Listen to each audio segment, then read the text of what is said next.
Hey friends! So I am so sorry. It's been so long since I've been on YouTube. It's been 3 months now. I really tried. I tried uploading a video in December, but my computer just crashed, which hence I got a new computer, which is fantastic.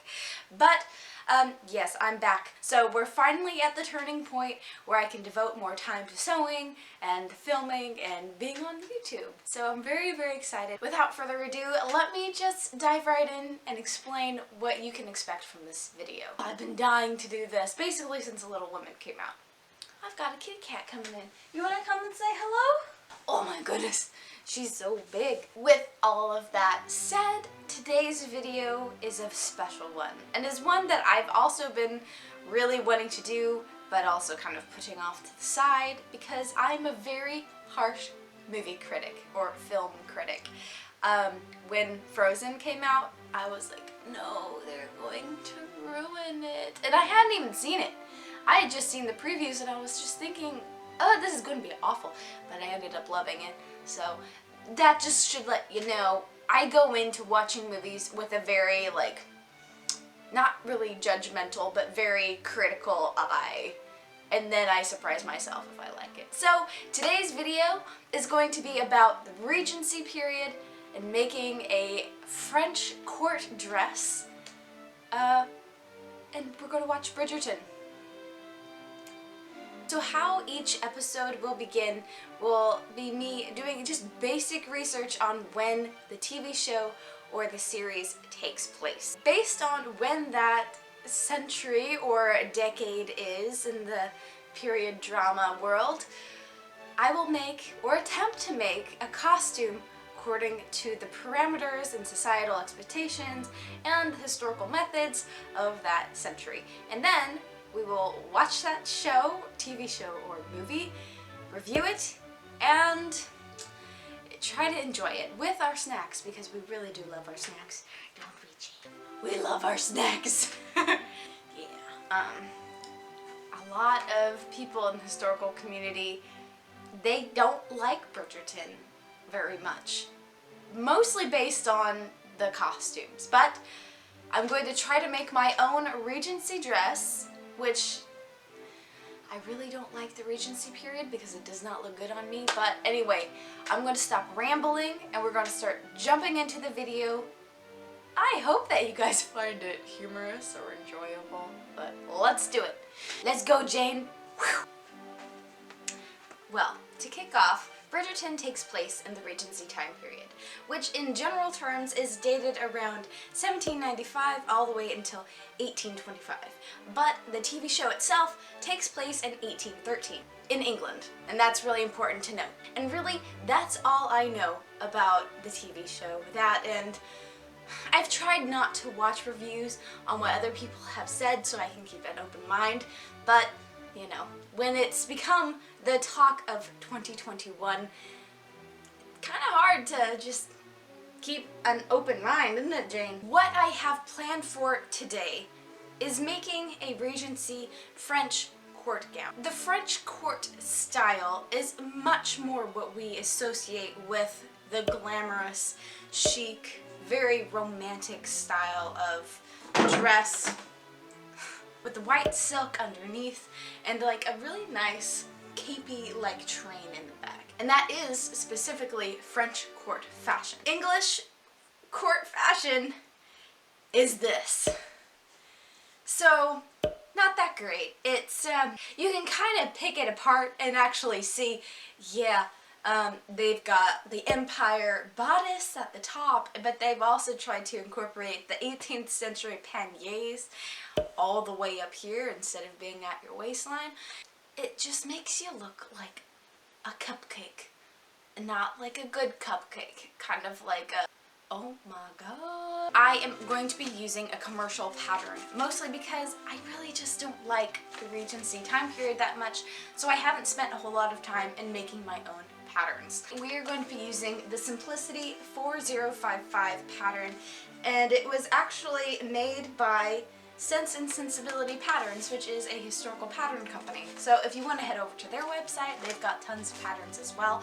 Not sponsored, but just information being thrown at you. I have made a Regency dress with this pattern in the past, which means that I can follow the pattern generally speaking, but still make my own adjustments and changes to it as we go. Without further ado, let's just start. Good morning. It's the next day and I've just been doing a little bit of tidying in the room. This is silk dupioni, which is not historically accurate, but it's what I've got to go with this project, and I've got several yards of this. And I know that this looks very yellowy in outdoor lighting. It looks very like a whitish cream color. This would work for a classic Sense and Sensibility or Pride and Prejudice countryside sort of look, but I'm not really going for that. I'm going for fuller gown, so maybe I'll put some gores or I'll just work on the pattern a little bit. I also have some horsehair, which I might utilize. And then here I have just several yardage of a more dense kind of cotton. And then I ended up getting a sari from my father. He travels frequently to Dubai in India. 8 yards of this gorgeous embroidery on this kind of crepe material. It's exactly what I wanted to use to make a court gown.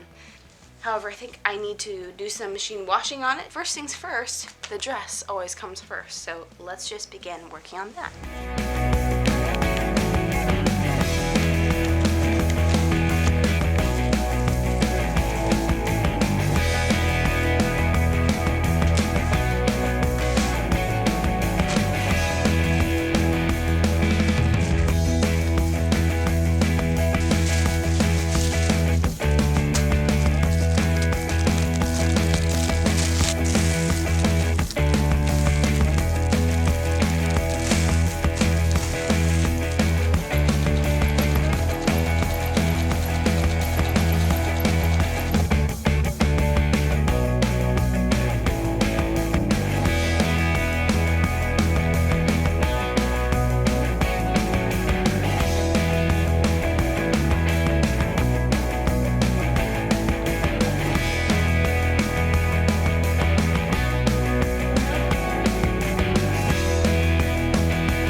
Dress is completely finished, and the only thing missing is just some hook and eye closures, and that's gonna call it good. Really, it's all done. Like, it looks really nice. I have some little critiques about the pattern, but I'll get into that a little bit later. Now it's time to start working on this gorgeous cape. In the portraiture that I've shown previously, there is one of 2 ways that we can style this cape. One of the options for styling the cape is by just simply gathering it and just leaving a little bit of like a nice little, kind of like a little ruffle here, and then we'll just add like a waistband here to go around the bodice, and then do a very narrow shoulder strap that's kind of practically invisible, that just connects from the front to the back, that just holds this whole sucker up. Or what we can do is we can actually have this kind of ruffly cape like this, right? And then we can add like a little bodice that goes on top in the same fabric. We would have like an over bodice that would go on top, and it would just secure and fasten in the middle of the bodice. We would have the opportunity to have little cap sleeves. That could be very pretty, you know, just kind of like this. This is going to be such a beautiful pop of color, but we're going to go ahead and start at least getting the cape portion figured out, and then we can start wondering and worrying about what we're going to do for the top. So, let's get into it. I can't see me loving nobody like you with all my heart.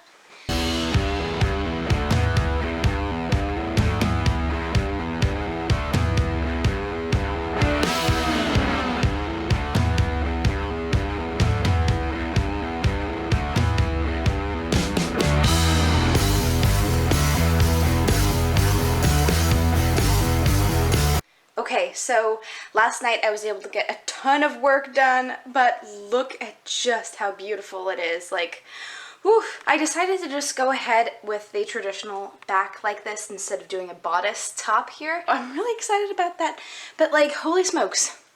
Can we just appreciate how pretty it is? But I did find some fabric that I was able to line it with, and it's just like a gold fabric here. It's like gold taffeta with some little light blue dots on the inside. Oh my gosh, it is so beautiful. I'm so excited. Hopefully, I really want to finish this project today, get some good photos, and then we can watch Bridgerton. Oh yes. All right. So we gotta do a waistband right here going underneath, and it's gonna snap in the front. I need to find a little brooch or gem that's really kind of like big and obnoxious that I can go right there. And then the side straps are just gonna go like this over the sleeve.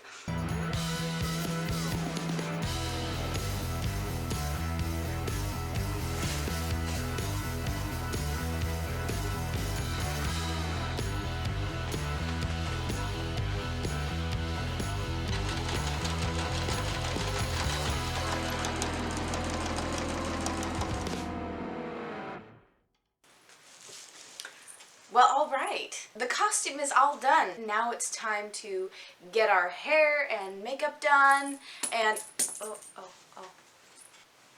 well, anyway, all that's left to do is just to get changed, get my Oh, that was a sick transition. I'll drink to that. I feel like my feather is just like, aha! It's got a pin loose. I just love it so much.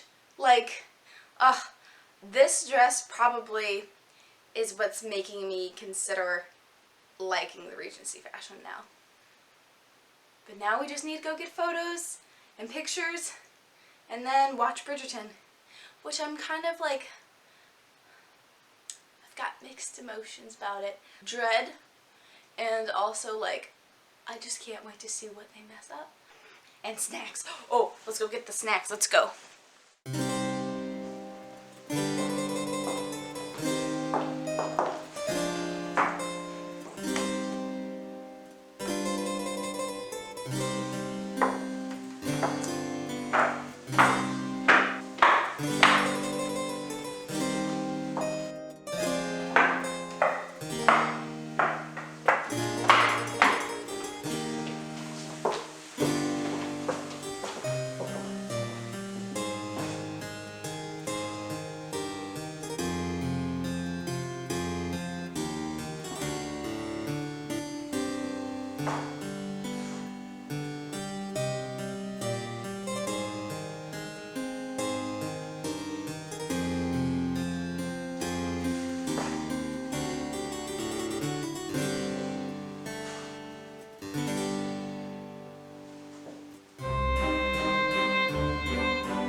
Let's do this thing.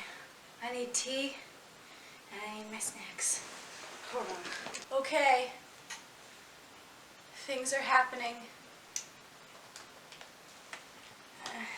I thought flamin' hot Cheetos would suffice because apparently there's a few spicy things happening. Don't you lay down on my cape. Oh, you were so close, you naughty kitty. Well, oh, don't snag my dress.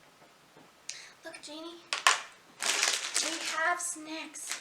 And I also have tea, and I've lit my candle, so let's just get into it, right, huh, Jane? Yeah, all right, ready? There she is. Oh my. Okay. All right, it's time. And so, 58 minutes later, Bridgerton has been watched, which was preceded by watching the entire rest of the season in one evening. So, yeah, that's how it went. I got hooked.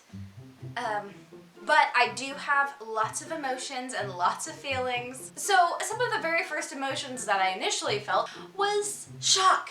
Did Juliet just say bitch? Followed by concern. Quickly followed by confusion. Oh. I don't like that dress at all. Oh, and then add a little dose of happy surprises where you're actually surprisingly really getting into it.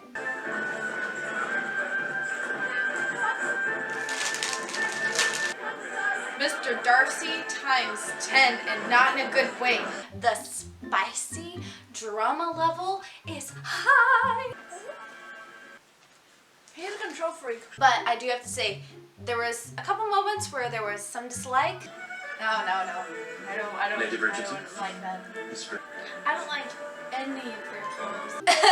Actually, more like anger management issues. No. Why? Oh, that's disgusting. That's why you wear a chemise. And that would never happen. I'm pissed.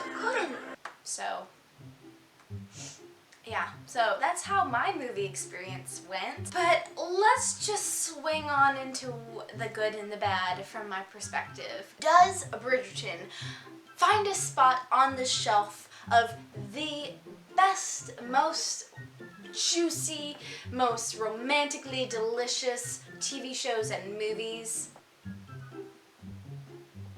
No. Does not. I did like it. I did really enjoy parts of it, but I was really frustrated most of the time. Like, this is just giving me serious anxiety. This is a hot mess! Anyway, let's just move on to the good and the bad. Total rabbit trail. Let's quickly just talk a little bit about the good, the things that I actually liked about it. So the entire series of Bridgerton just gave me major Gossip Girl meets 1800s Jane Austen time vibes. And I liked Gossip Girl, which naturally means I would like the drama of Bridgerton. You feel like watching an upgraded version of Gossip Girl with maximum drama? This show is for you. If not, I'd probably just stick to the 2005 Jane Austen with the hand flex. In the first episode, there's so much drama. Like, there's so much going on that you're constantly like, oh my gosh, can this get any worse? Yeah. Oh, would you look at that? Sure did. Like, wow. My favorite character is not Daphne. It's actually Penelope, because oh my goodness, she is just such an adorable, delightful, and just a wholesome character. Like, holy smokes, she is just everything. However, segueing into the things I didn't like about Bridgerton is that the costume designers kind of just totally messed up on Penelope's clothes. The waist goes under the bust, not in the middle like what Penelope's dresses looked like, but under the bust. There was that kind of problem throughout the season for a lot of characters, not just Penelope, but there were some strange things happening on the fit of clothing and how it just formed on people, which, you know, thousands of costumes had to be made, so, but she's a major character, you know, so she's like one of the leading roles, you know, so she's got to have a great outfit, but she did have a dress that was heavily inspired by Butterfly Dress, which was designed approximately 80 to 90 years after Bridgerton was supposed to have taken place. When you take an 1990s styled dress with a big butterfly design going across the bust and going halfway down the bodice. If you smush that and stick it on a regency dress, it just looks like your butterfly got squashed. So, and this was another thing that I noticed about the designs of a lot of those clothes that the women wear. The cap sleeves. The caps, I'm a personal opinion, I don't think that cap sleeves really look good on anybody. They're just flapping there. That's just my 2 cents. The hair is so bad. We don't have time to do your hair, so we're just gonna put some curls in it and do like the mermaid kind of long hair and just throw it up in a pin and call it good. Honestly, some of the extras had better hair than the main cast. Driving crazy. Everyone should have had the same hairstyle. And now I'm on a rabbit trail, so excuse me. Second to last, the mom's clothes.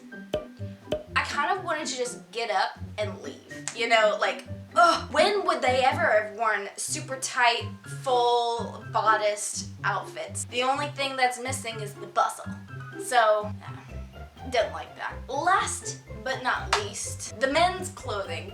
I am not an expert in men's fashion by any means, especially in the Regency time period, but I do know that some of the costumes were okay, but like the Duke's clothing and some of like the other male characters, a little bit dated. I get it that this is like not really a period drama, so it's not really set in real life and it's kind of a fantasy, but if you're going to use real life characters, real life places, real life events, you might as well just try to just kind of stick to a certain time and just try to make it look much more like period appropriate instead of actually like, we're gonna come up with something totally new and different just to be more appealing to a different audience. I can't wait. In conclusion, this TV show was fine. I don't think that I would really watch it again unless I was really desperate for some good Bachelor content if The Bachelor wasn't on. You know? So this would be like my number 2, possibly. Either that or Outlander. So, I don't know, maybe bottom 3. Needless to say, I would probably give Bridgerton a 4 out of 10. It's not that unique in storyline and plot, it's just loaded with drama and it's just addicting to watch. Not necessarily meaning it's great content, just that it's just there. The costumes were not great, there were some pretty ones, the plot line was not really original, the hair, makeups, kind of iffy, but yeah, nah, it's not really passable either. I know I might be sounding a little bit harsh, but there it is. Anyway, I hope that you guys enjoyed this video. I hope it inspires you to make something for yourself, sit down, watch your favorite movie or TV show, and just enjoy it. You know, it's just, this year has been crazy for everybody, and I really do appreciate you guys sticking with me, and I'm so sorry again that I haven't been posting on YouTube, but you know, life has been crazy. Lots of things are happening in my life personally that's very exciting. But I hope that you guys have a great rest of your day or evening. And yeah, thanks so much for watching. Bye guys.